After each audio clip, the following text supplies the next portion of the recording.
40ခုနှစ်ရုံးလာကြကိုရဲ့2025ခုနှစ်ဆွန်လ4ရက်ပန္တိတဒေသကြီးပြုံးနဲ့မြို့နယ်အောက်ချမ်းသာရွာဓမ္မသာသာသနာ့စေတကျောင်းတိုင်းဓမ္မဝိဇ္ဇာသဘာဓမ္မယုံတော်တွင်စေကြပါပြုလုပ်အပ်သည်ဓမ္မဝိကမြတ်အမှုတာလေးကိုဝိတုကျော်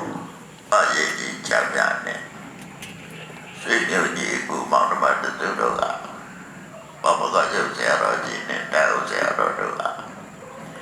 ကန္တကျင်တဲ့ကဗရာပူဇာ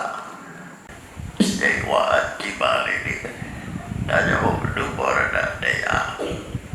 ရသော်ပြဟောပြီးတာဒီနေ့ဝါကြောင့်ဆရာအလုပ်ကိုလုပ်ပြီးအတွက်ကြောင့်အကြောင်းနဲ့ကြောင်းနဲ့ကျိုးစဉ္ညာသုံးသပ်ကြည့်ခဲ့ဆိုရင်ဟုတ်တယ်ကိုဘယ်လိုလုပ်လဲရပြီအော်မြတ်တဲ့လုပ်ရပြီလို့စိတ်ထဲမှာဝါသကြည့်လို့ဖြစ်ဖို့အော်အနေနဲ့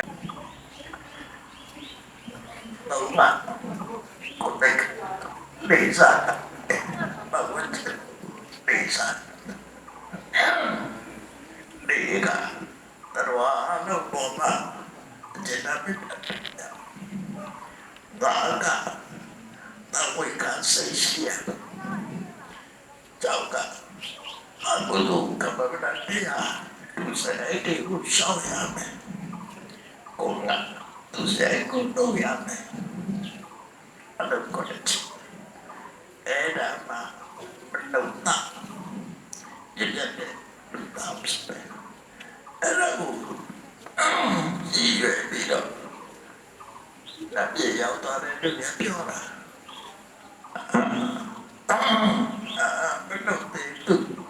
ဘယ်လိုတာဘူးတော့